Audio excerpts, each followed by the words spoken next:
reporting caused huge differences in the budget. We had budgeted 86%, now we found out it went down to 85%. Today I found two children from one parent, twins. The mother is unemployed, will be getting free meals this next year, but was embarrassed to apply for free and reduced this past year. So those were two kids that weren't counted. And we have 277 kids that our auditor found that we thought we had that we didn't have, and we've reconstructed some data and we've recaptured some of those. But we have to really encourage at every site, and the LCAP is supporting funding of someone to help with that, getting the correct data and getting it early. The unduplicated count is huge. That'll bring more money in, and we can surely use all the money we can get. As we move forward through this budget and the out years that follow, we'll evaluate program performance with Ed Services, and they'll say, well, we need more of that, or we need less of something else. In conjunction with what the parents say, what the teachers say, it's a group effort. That's our local control. And so we'll see in the out years, because you have a 3-year budget, that the 2 out years may well change based on our assessment of success. Finally, and I'm not going to beat this horse to death, this is a briefing and it will be brief. Beatriz Chaidez talked about the importance of attendance percentages. The superintendent set the goal at 97. I think you saw that all of our schools were below that, although Sherwood and Los Padres, God bless them, have been right at or above 97 all year. Other sites are down in the 94s and 95s. And I mean, every percent in a district our size is about $900,000 when you assume a big cut of that being unduplicated count students. So those are critical things to increase our income so we can even better support the LCAP and the base. Now, just a short comment on where are we going personnel-wise. A year ago we had 37 management administrators, and we're going to 42.3 from then through 16, 17. Grand total of 5.3 additional. For our teachers, we started out last year with 400.2, and we're moving towards 447, an increase of 46.5. And finally, for CSEA, we were at about 244, and we're moving to 261, a much more modest increase. So the preponderance of our increase goes for certificated, so we can directly impact what goes on in the classroom and better teach every kid. We've got 9,000 kids. Everyone in this room who's getting paid by our district needs to realize you have 9,000 children. Not 30%, not just your school. We have 9,000 kids, and we owe to them to get everyone reading at level and prepared for middle school, high school, and to be contributing folks and pay their income taxes. With that preaching, I would entertain any questions, and I've got a couple more items after that. But questions from the board? Let's get the public first, okay? Can you hear me? Yeah. Any questions from the public at all? I do. There is one up here at the podium, please. So we can hear you. Your name, please. Hi, my name is Elba Arellano, and I'm a teacher at Sherwood School. My question is, and I think Mr. Stratton had told me a little bit about it the last board meeting, but I don't recall. If you could refresh my memory. The state of California gave a one-time money to each school district. Ours in Santa Rita was $1.7 million. What was the amount for Salinas City? I'll defer to Lona for the exact numbers, but we're quite a bit larger than Santa Rita, so it's going to be a bigger number. Lona? It's a $5.2 million, but this last final budget going through the legislature, as well as lowering that percentage gap, is also talking about lowering it from the $601 per APA. It could possibly go down as low as $500. So it could change, but right now we have 5.2 million. Yeah. Okay, my next question is, has that money unrestricted or restricted? It's completely unrestricted, except that it has to be used for one-time use, because it's one-time money. You can't pay for a repeating expense like a salary schedule kind of thing. And so at the present time, It's earmarked to pay some long-term debt that is coming due. Oh, well, okay, and that was my next question. What is it, how is that money going to be allocated? How is it going to be used? So it's going to be for finances that we need to pay? Yeah, it's exactly, it's called a Q-skip. Oh, okay, okay. That was it. That was my question. Thank you. Thank you very much.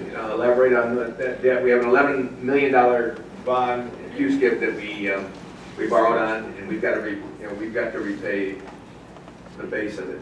The federal government is paying most of the interest. Unfortunately, due to sequestering, we're paying a small slice of the interest on that also. And our OPEB account, based on the latest actuary, is significantly underfunded. About 9 or 10 million, I think, underfunded at this point with the latest data we're getting. Well, it came down a little bit, so 5 or 6 million. So we're in the hole with that, so this is a good place for one-time funds. With that, if there's no more questions, I'd encourage your strong support and approval. Motion to approve 2015/16 budget. Second. So moved, so second. Any comments?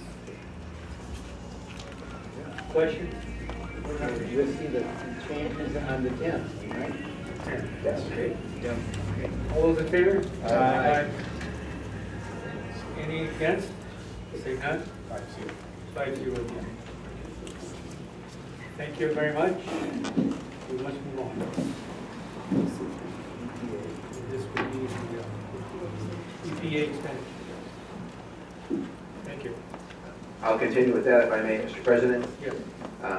The education protection account, again, was a result of Proposition 30 that stopped the hemorrhaging of school districts during the grand recession we had, or the less than grand recession. We're required by law to confirm where those monies go on an annual basis, and there are severe restrictions on where they can go. We have done that. Our annual report includes a resolution and the conduct of a public hearing. You conducted the public hearing earlier tonight. There were no comments. The resolution is attached to your packet. What basically it does is it reflects that we have $10,269,466, and we place all of that in certificated salaries. And I would ask for the approval of Resolution 2014/15-40. This is a report of what we've done this past year. If you'd like me to read the resolution, I'm happy to do that. I'm also happy not to do that. Any public comment at all? Saying none. Board members? Move adoption. Move adoption, Mr. Kim. Do I hear a second? Second. So second by Ms. Barnes. Okay.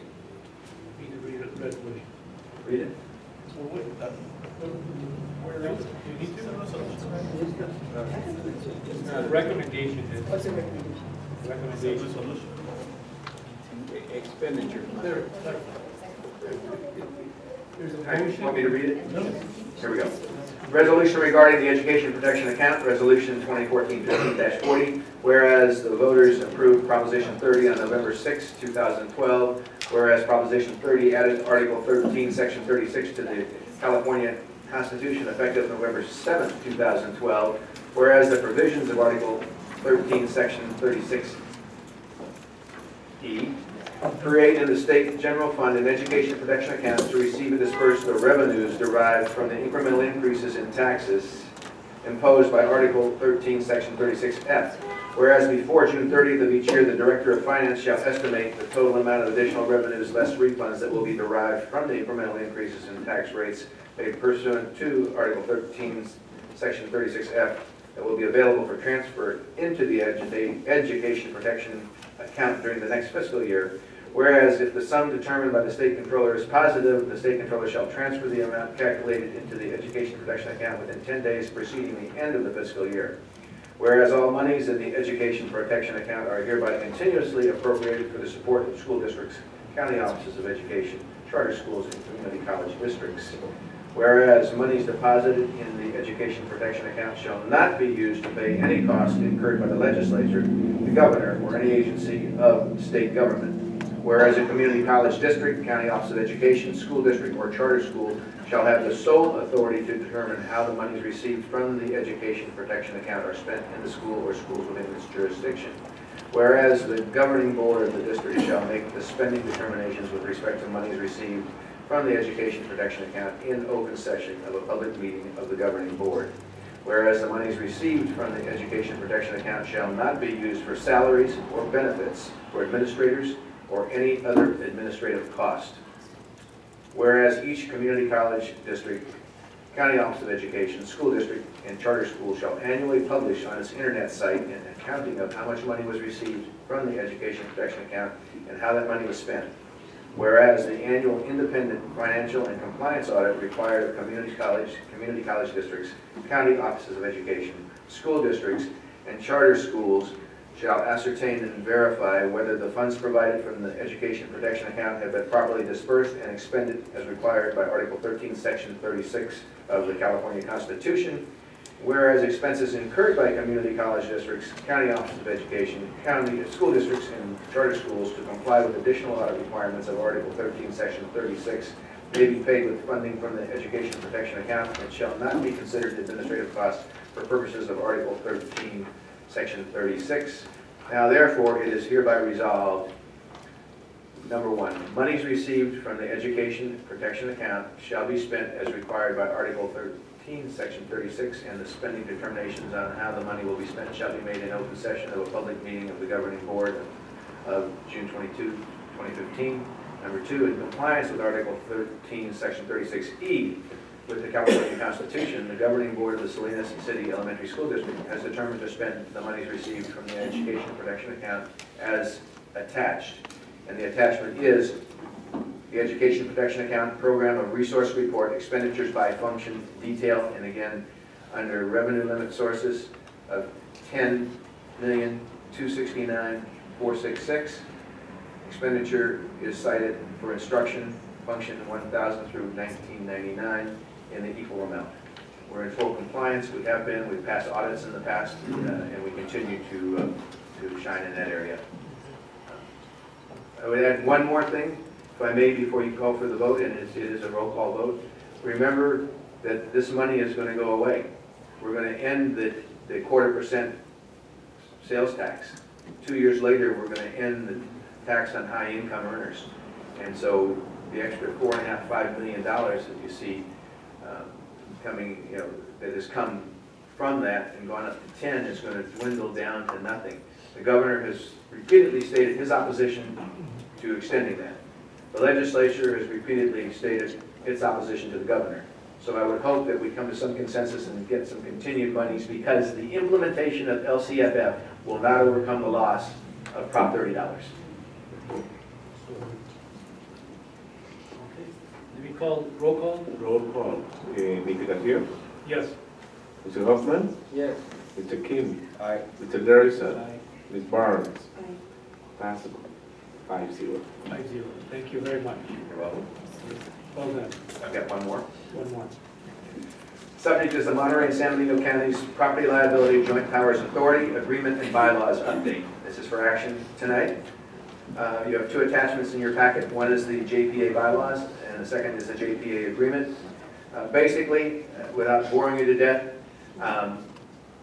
periodically bylaws and agreements need to be updated.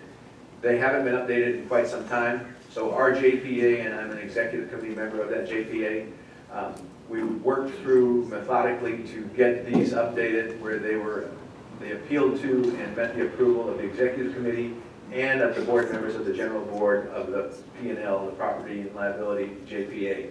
What is this JPA? It's our insurance policy, up to 25 grand, and then we have excess insurance when it goes above that. So if we have a fire or something like that, we file and we get reimbursement with our deductible, which has just gone up from 1,000 to 2,000. It's good insurance. So before you, in the packet, the updates are included in the agreement and in the bylaws. In the analysis, I've highlighted what those differences are, what those updates are, and they're all administrative, and there's nothing worth losing sleep over. And We have to approve them by September 30th. I thought I would bring it early so we could get it done and send it back and lead the way for all the other members of the JPA who are probably not going to do it until August. Any questions from the public? Seeing none, hearing none. Okay, a motion for motion. Motion to approve item B3 in business, Monterey and San Diego County's property liability joint powers authority agreement and bylaws update. So noted. Second. With a second, Ms. Foster. Okay, comment, board members, discussion?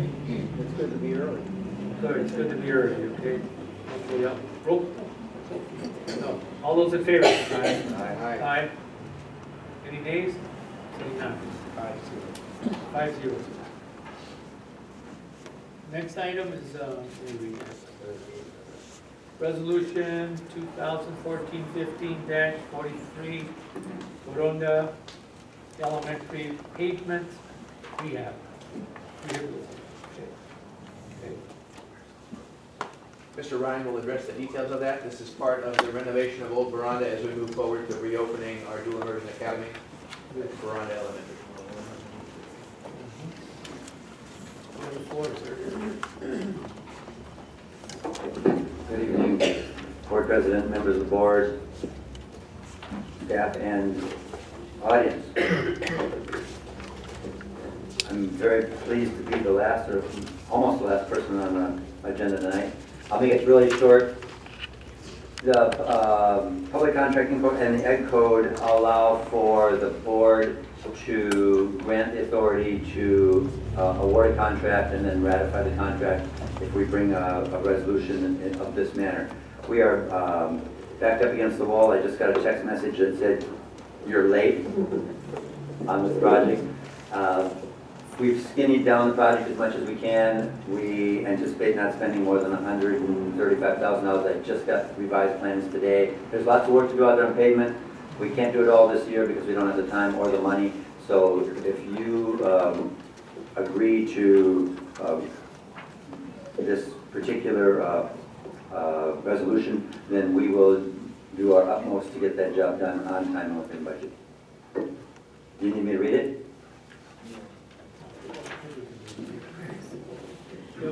You might have some questions from the public. Absolutely. I'm here to answer them. Question behind you, the young lady behind you to your left. Hello, Carol. Is this amount included in, there was kind of an estimate of how much it was going to cost to reopen Old Veranda. Is this included, or is this extra? There, Something we I found? checked that today, anticipating the question, Okay. and we had $18,000 in there because we didn't know how much it was, how bad the pavement was until we have now, the district now as a standard practice is using a pavement engineering company to look at this work so that we get it done right. So no, it wasn't in the original one. There were other estimated costs in that project that we can delay while we do this part of the work. Most specifically, I just looked at a way to pay for it today in that budget, and there's $60,000 in walkway covers that are on the budget replaced, and we can forego those at this particular time, and hopefully bring this project in under these numbers. Right now, the engineering estimate is 130, so we're somewhat over budget. Good. Any more questions on that one? Yeah, Ms. Barnes? I just want to comment, I was over there trying to help clean out a couple of the rooms. Thank you very much for your assistance.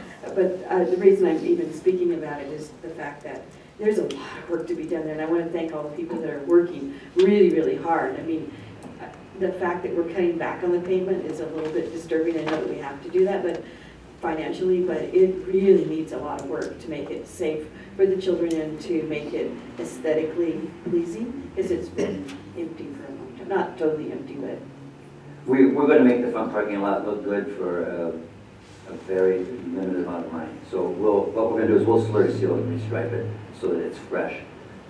And it will look good for 3 to 4 years. I just think we need to do everything we can to make it very inviting for the children. I couldn't agree with you more. There's lots of work to do out there to make that happen. There is.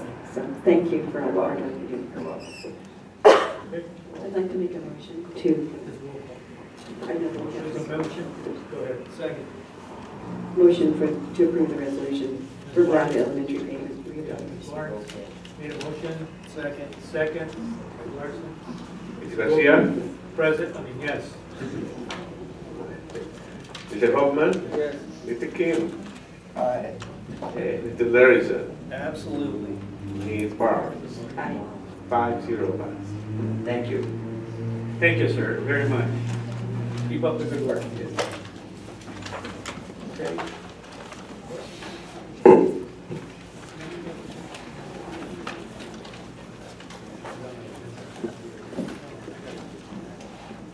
Okay.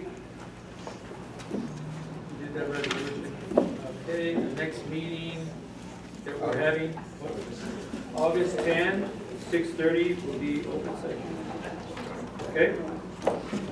Any concerns or items for the agenda for the next meeting? Board members? Seeing none? Okay. All right. Okay, I don't hear anything, so we're going to adjourn at 8:55.